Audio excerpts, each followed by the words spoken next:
अगला प्रश्न देखते हैं। अगला प्रश्न ट्रिकी प्रश्न है, मैं मिटा देता हूं इसके पहले।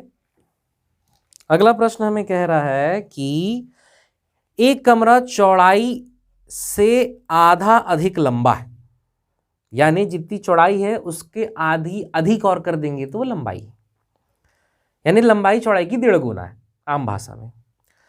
कमरे में कारपेट बिछाने की कीमत 5 रुपये प्रति वर्ग मीटर के हिसाब से 270 रुपये। 4 दीवारों पर 10 रुपये प्रति वर्ग मीटर के हिसाब से पेपर चिपकाने की कीमत 1720 रुपये है। यदि एक दरवाजा और 2 खिड़की 8 वर्ग मीटर जगह घेरते हैं तो कमरे की लंबाई चौड़ाई और ऊंचाई क्या होगी। देखिए पहला लाइन जो है लंबाई चौड़ाई की 1.5 गुनी है, ऐसे आपके केवल 2 ही ऑप्शन है, 9 गुणित 6, 6 का 1.5 गुना 9 होता है, और 8 गुणित 4, 4 का 1.5 गुना 8 गुणित 4 गुणित 6, यहाँ भी 6 का आपका 1.5 गुना, नहीं ये नहीं है, इकलौता ऑप्शन है 9 गुणित 6। तो पूरा चांस है कि ऑप्शन नंबर ए 9 गुणित 6 गुणित 6 आपका आंसर होगा।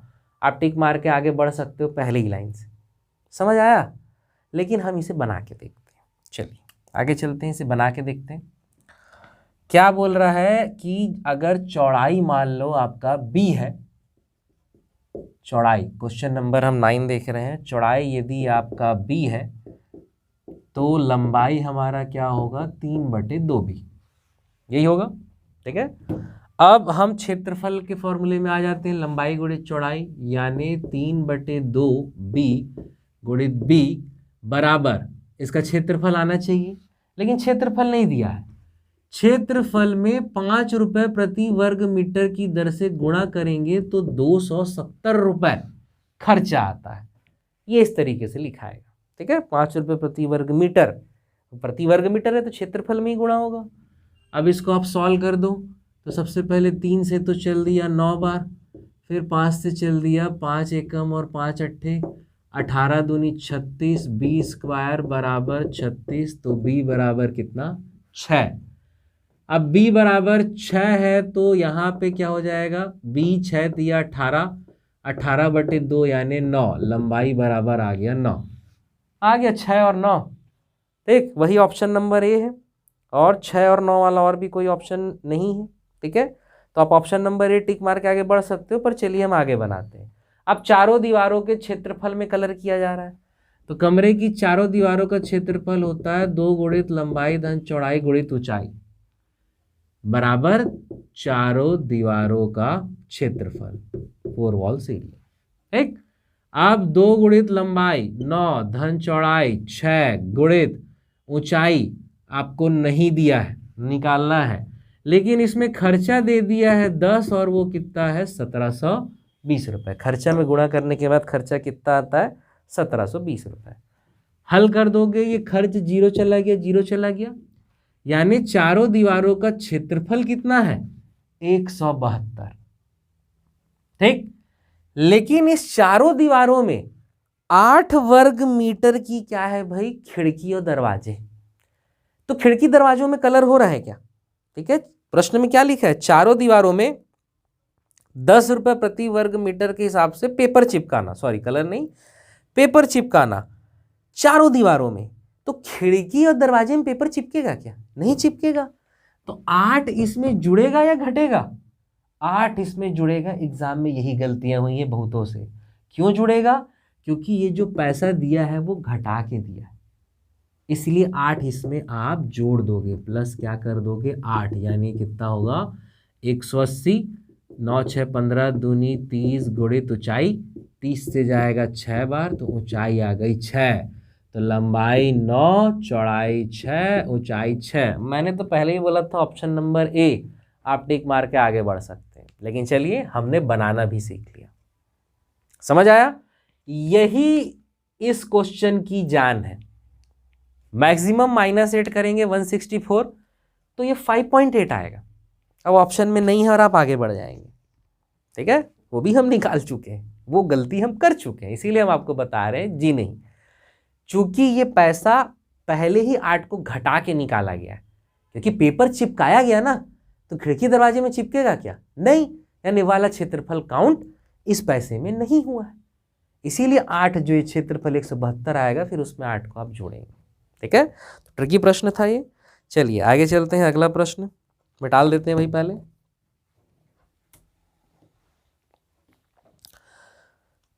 10वां प्रश्न क्या बोल रहा है, 3 टंकियों के आयतन का अनुपात 3:4:5 है। उसमें दूध और पानी का मिश्रण भरा हुआ है। उन मिश्रणों में दूध और पानी का अनुपात क्रमशः 4:1, 3:1 और 5:2 है। इन 3 टंकियों का मिश्रण चौथी टंकी में डाला गया है, तो चौथी टंकी में दूध और पानी का अनुपात क्या होगा। प्रश्न देखने से भयानक लग सकता है, पर बिल्कुल भी नहीं है। आप सबसे पहले जो 3 टंकियां हैं अलग अलग, उसे देखिए, उसका अनुपात क्या है, 4:1 है ना। सबसे पहले उसका अनुपात क्या है, 4:1, 4:1 है। दूसरे का 3:1 है, और फिर 5:2 है, यही है। ठीक, आप सबसे पहले क्या करेंगे, इसे जोड़ दो आप। 4 और 1 कितना हो गया, 5, 3 और 1 4, और ये हो गया 7। आप इसका एलसीएम निकाल दो, तो इसका एलसीएम निकालोगे तो गुणा ही करना है। ठीक है, इनका क्या करोगे आप, एलसीएम निकालोगे तो 5 चौक 20 सत्ते कितना, 140। अब जो पहला अनुपात आपको लिया था 3 टंकियों का आयतन का अनुपात, वो था 3:4:5। ठीक है, पहली टंकियों के आयतन का अनुपात, टंकी के आयतन का अनुपात कितना था, 3:4:5। ये 140 को यहाँ पे गुणा कर देना है। 14 तिया 42, 420 हो गया पहला टंकी में दूध पानी का मिश्रण। दूसरा 14 चौक 56, 560 हो गया दूसरे टंकी में दूध पानी का मिश्रण। और तीसरा टंकी में 700 हो गया दूध पानी का मिश्रण। पहले टंकी में दूध और पानी का अनुपात कितना है भैया, 4:1। दूसरे में कितना है दूध और पानी का, 3:1। और तीसरे में कितना है, 5:2। अलग अलग दूध और पानी निकाल लो। पहले क्या किए हमने, इनको जोड़ के इसका एलसीएम निकाल लिया। उस एलसीएम को टंकी में, तीनों टंकियों में गुणा कर दिया कुल आयतन में, तो हमें हर का अलग अलग लीटर पता चल गया। अब जब हर का अलग अलग लीटर जो भी है, किलो लीटर मिलीलीटर पता चल गया, उसका हम अलग अलग दूध और पानी का हिस्सा निकाल दे रहे हैं। तो ये 420 में 4:1 में दूध और पानी निकाल दो। 4 और 1 हो जाएगा 5। ठीक है, 5 8 40 और 5 चौक 20, तो ये हो जाएगा आपका कितना, 84। ठीक, और 84 गुणे 4 करेंगे तो 4 चौक 16, 4 8 32 और 1 33, 336 84 आ जाएगा। निकाल सकते हैं आप ये। ठीक है, हम डायरेक्ट लिख रहे हैं। उसी तरीके से 3 और 1 4, 4 एकम और 4 चौक 14, 14 से ये आ जाएगा आपका 140, और 14 तिया 42, 420। क्लियर। वैसे यहाँ पे तोड़ देंगे, 5 चौक 7, तो ये 500 और 200, ये तो क्लियर है। अब ये आपका सब दूध है, ये पानी है, ये दूध है, ये पानी है, ये दूध है, ये पानी है। दूध अलग और पानी अलग को जोड़ दो, तो जोड़ दो आप यहाँ पे क्या, 336, 420 और 500। और इधर अलग जोड़ दो आप 84, 140 और 200। जोड़ दो भाई, ये 6, 3 और 2 5, 4 3 7 5 कितना, 12। ठीक है, और ये आ जाएगा 4 8 4 12, और ये 424, तो 1256/424। इसे काटो, 4 से जाएगा, 4 तिया 12, 4 एकम 4, 4 चौक 16, 4 एकम 0 और 4 छक्के 24। ठीक है, 2 से जाएगा, 2 एकम, 2 पंचे और 2 सत्ते, और 2 से 5 और तिया, 157:53। क्या आपके ऑप्शन में है? जी हाँ, ऑप्शन नंबर ए। यही इसे सॉल्व करने का सबसे सटीक तरीका। समझ आया? आप इसे रिवर्स करके देख सकते हैं। एक बार मैं फिर से बोल दे रहा हूं क्या किए हैं।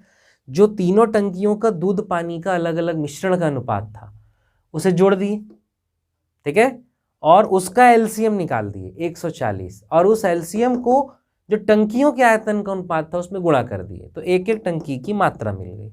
उससे फिर हम दूध और पानी का मिश्रण निकाल दिए। ये सबसे सटीक तरीका है। बनेगा? चलिए आगे चलते हैं, अगला प्रश्न हम देखते हैं। अगला प्रश्न हमें कह रहा है, बहुत आसान है, ये ओरली बन जाएगा। वह अनुपात क्या होगा जिसका अंतर 40 और मान 2/7 है। ठीक है, अब आप अपने ऑप्शन में देखो 2/7 में कौन विभक्त हो रहा है। 14 और 56 ये 1/4 है। 15 और 56 ये तो नहीं कटेगा, कटेगा भी, 6 5 11 नहीं कटेगा।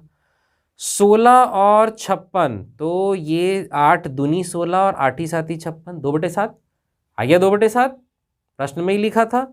और 16 और 56 का अंतर 40 है। जी हाँ, अंतर भी 40 है, इसीलिए हमारा आंसर होगा ऑप्शन नंबर सी। ये ओरली बन जाएगा, इसमें सॉल्व करने की जरूरत नहीं है। अगला प्रश्न 97 है हमारे प्रश्न पेपर के हिसाब से। अगला मेरे ख्याल से 12वां प्रश्न होगा ये। एक मोटर यात्री 150 किलोमीटर की दूरी 50 किलोमीटर प्रति घंटा की चाल से तथा वापस 30 किलोमीटर प्रति घंटा की चाल से समान दूरी तय करता है। पूरी यात्रा में औसत चाल क्या है। देखिए, अगर दूरी समान रहती है, दूरी अगर समान रहती है तो देखिए हम यही बना दे रहे हैं, तो औसत चाल बराबर 2xy upon x plus Y होता है। अब वो दूरी समान है 150, उसका कोई काम नहीं है। चाल 2 × 50 × 30 बटे 50 धन 30 यानी 80। सॉल्व कर दो इसे, 0 गया 0 गया, 2 से 4 बार, 2 से 2 बार, 25 तिया 75 बटे 2 यानी कितना हो जाएगा आपका 37.5। क्या हमारे ऑप्शन में है? जी हाँ, ऑप्शन नंबर ए बनेगा जी। ठीक, चलिए आगे चलते हैं, अगला प्रश्न देखते हैं, मिटा लेते हैं पहले। देखिए 13वां प्रश्न रहेगा हमारी संख्या में। ये प्रश्न बोल रहा है, यदि दो संख्याओं का योग 55 है तथा उनका HCF और LCM क्रमशः 5 और 120 है, तो दोनों संख्याओं के व्युत्क्रम का योग क्या होगा। मान लो दो संख्याएं x प्लस वाई, इनका योग 55 है। इनके व्युत्क्रम की अगर मैं बात करूं तो कुछ ऐसा दिखेगा, इसको छोड़ दो। व्युत्क्रम की अगर बात करें तो 1/x प्लस 1/y बराबर ये नीचे xy और ऊपर क्या हो जाएगा x प्लस वाई। उनका व्युत्क्रम कुछ ऐसे ही दिखेगा। ठीक, अब x प्लस वाई बराबर 55 आपके पास है, तो ऊपर आ गया 55। x इंटू वाई दिया है क्या? नहीं, लेकिन दो संख्याओं का गुणनफल बराबर क्या होता है? उनके LCM और HCF का गुणनफल, यानी यहां हो जाएगा आपका 120 × 5। LCM और HCF वही दिया है आपको, यही होता है ना, दो संख्याओं का गुणनफल बराबर उनके LCM और HCF का गुणनफल। इसे हल कर दो तो 5 से जाएगा 11 बार, तो 11 बटे 120। क्या है ये किसी ऑप्शन में? जी हाँ, ऑप्शन नंबर बी बनेगा। बहुत आसान प्रश्न है, और ये वही प्रश्न है जो संपरीक्षक या मंडी निरीक्षक के पेपर में आया था। और भी इसके पहले प्रश्न थे जो आए हैं, उसे हम नहीं बता रहे हैं, मतलब चर्चा नहीं कर पाए, प्रश्न हम बता चुके हैं। अगला प्रश्न देखते हैं, प्रश्न संख्या 14 हमारे हिसाब से। ये व्यापम के पुराने पैटर्न का प्रश्न है, फेवरेट। क्या है? 4 अलग अलग विद्युत उपकरण प्रत्येक 30 मिनट, 1 घंटा, 1.5 घंटा तथा 1 घंटा 45 मिनट के अंतराल में क्रमशः सीटी बजाते हैं। यदि दोपहर 12 बजे सभी एक साथ सीटी बजाए तो अगली बार एक साथ कितने बजे सीटी बजाएंगे। ठीक है, ये टिपिकल क्वेश्चन है व्यापम के पुराने पैटर्न का, और कुछ नहीं करना है, समय का एलसीएम निकाल देना है। पहला समय आपको दिया है 30 मिनट, दूसरा समय 1 घंटा यानी 60 मिनट, तीसरा समय 1.5 घंटा यानी 90 मिनट, और चौथा समय 1 घंटा 45 मिनट यानी 105 मिनट। एलसीएम इसका बस निकाल देना है। चलो सॉल्व कर दो। सबसे पहले देखो चारों में किससे भाग जा रहा है, तो आपका 5 का जा रहा है 6 बार, 5 से 6 बार 5 से 12 बार, 5 से 18 बार, 5 से 21 बार। फिर देखो सब में किससे जा रहा है, तो 3 से जा रहा है। 3 से जाएगा 2 बार, 3 से जाएगा 4 बार, 3 से जाएगा 6 बार, 3 से जाएगा 7 बार। अब देखो एलसीएम के फंडा, कम से कम 2 से जाना चाहिए। 2 से जाएगा 1 बार, 2 बार, 3 बार और 7। अब सब प्राइम बच गए, किसी से नहीं जाएगा। ये एलसीएम फास्ट निकालने का तरीका है कि हम बड़े से पहले कर दिए। पहले हम उनका एचसीएफ फाइंड किए 5 और 3, फिर एलसीएम किए। इससे तेजी से निकलता है, नहीं तो आप दो दो से करते जाइए, थोड़ा लंबा रहेगा। ठीक, तो ये हो जाएगा 5 तिया 15, 15 दूनी 30, 30 दूनी 60, 60 तिया 90, और ये हो जाएगा हमारा 90 गुणित 90 नहीं होगा, ठीक है, 90 7 नहीं, 5 तिया 15, 15 दूनी 30, 30 दूनी 60, 60 तिया कितना भाई 180, 18 सत्ते 126, 1260 आएगा। ठीक है, तो 1260 क्या है मिनट, इसे आवर में कन्वर्ट कर दो तो 6 दूनी और एकम, 21 घंटे बाद, 21 घंटे बाद चारों घंटियां एक साथ फिर से बजेंगी। अभी कितने बजे बजी है, दोपहर 12 बजे, 21 घंटा यानी सुबह का 9 बजेगा, 12 बजे से 24 घंटा यानी फिर से 12 बज जाएगा, उससे 3 घंटा पहले आना है आपको, यानी सुबह का 9। हमारा आंसर आएगा सुबह का 9। क्या है किसी ऑप्शन में, हाँ, ऑप्शन नंबर बी 9 AM, सुबह का 9 बनेगा। केवल एलसीएम निकालना था भाई, और कुछ नहीं करना है। अगला प्रश्न देखते हैं। अगला प्रश्न बहुत आसान प्रश्न है, बड़े लंबा चौड़ा लिखा है, आखिरी प्रश्न है गणित का। किसी संस्थान का विद्युत बिल आंशिक रूप से नियत तथा आंशिक रूप से विद्युत इकाई के खर्च पर निर्भर था। किसी महीने 540 इकाई खर्च होने पर बिल 1800 रुपये प्राप्त हुआ, दूसरे महीने पर 620 इकाई पर खर्च होने पर बिल 2040 रुपये प्राप्त हुआ। यदि किसी महीने 500 इकाई खर्च हुआ तो उस महीने का बिल होगा। बहुत आसान है, आपको क्या करना है, सबसे पहले 1800 बटे कितना यूनिट था 540 पर यूनिट आप निकालोगे तो ये 3.3 आता है, हम निकाल चुके हैं। ठीक है, उसी प्रकार अगला का पर यूनिट निकालोगे यानी 2040 बटे 620, ये भी 3.3 यूनिट रुपीस पर यूनिट आता है, रुपीस टोटल यूनिट यानी 3.3 रुपीस पर यूनिट, और ये भी 3.3 रुपीस पर यूनिट। तो भाई हमको क्या करना है, अगला 500 यूनिट खर्चा किया तो इसमें भी किसका गुणा करेंगे, 3.3 कर दो यार, गुणा कर दोगे तो ये 0 हटा 10 आ गया, 0 0 चल दिया, 0 5 तिया 15, 5 तिया 15 और 1 16, तो 500 यूनिट जब खर्च होगा तो 1650 रुपये उसका बिल आएगा। 1650 है आपके ऑप्शन में, नहीं 1680 है, तो आपका आंसर होगा डी, इनमें से कोई नहीं बनेगा जी इस प्रकार का प्रश्न। तो ये था महिला सुपरवाइजर का पूरा 15 प्रश्न जो मैंने आपको हल करके बता दिया। मैंने प्रयास किया है एक अच्छी अप्रोच आपको मैं सिखा सकूं ताकि आने वाली परीक्षाओं में गणित से संबंधित प्रश्न में आपको कोई दिक्कत ना हो। मेरी एक सोच है, मेरा एक टारगेट है कि भैया जो भी मेरे से पढ़े उससे गणित में एग्जाम में प्रश्न नहीं छूटना चाहिए। 30 में से यदि आप 27-28 प्रश्न बना रहे हैं बहुत अच्छी बात है, 30 में 30 मैं नहीं कहूँगा, नहीं छूटना चाहिए कहने का मतलब 30 में 27-28 बनना चाहिए। आपको डाउट है आप मुझसे एक बार पूछिए, 10 बार पूछिए, 100 बार पूछिए, मैं आपको समझाऊंगा। ठीक है, जल्द ही हम ऑफलाइन क्लास भी शुरू करेंगे गणित के लिए, तो आप ऑनलाइन क्लास, लाइव क्लास और ऑफलाइन क्लास तीनों का लाभ उठा सकते हैं। वर्तमान में यदि आप गणित का ऑनलाइन कोर्स ज्वाइन करना चाहते हैं तो सकार एकेडमी के एंड्रॉयड एप्लीकेशन के थ्रू ज्वाइन कर सकते हैं, जिसका लिंक नीचे डिस्क्रिप्शन में दिया हुआ है। इसके साथ ही गणित के अलावा आप कंप्यूटर का भी ऑनलाइन कोर्स ज्वाइन कर सकते हैं जो मेरे द्वारा ही पढ़ाया गया है। इसके साथ ही सकार एकेडमी में सीजी व्यापम का लॉन्ग टर्म ऑनलाइन कोर्स भी उपलब्ध है, जिसमें Indian GS, Chhattisgarh GS, language, computer, maths, reasoning सभी की कक्षाएं उपलब्ध है, जिसमें 600 से अधिक वीडियो लेक्चर्स मिलेंगे। सीजीपीएससी प्रीलिम्स का लॉन्ग टर्म कोर्स ज्वाइन कर सकते हैं, जिसमें 500 से अधिक वीडियो लेक्चर्स मिलेंगे।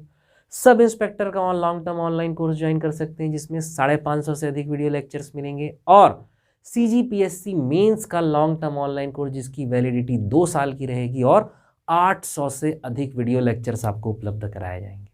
तो इस प्रकार ऑनलाइन कोर्सेज का लाभ आप उठा सकते हैं सकार एकेडमी के एंड्रॉयड एप्लीकेशन पर।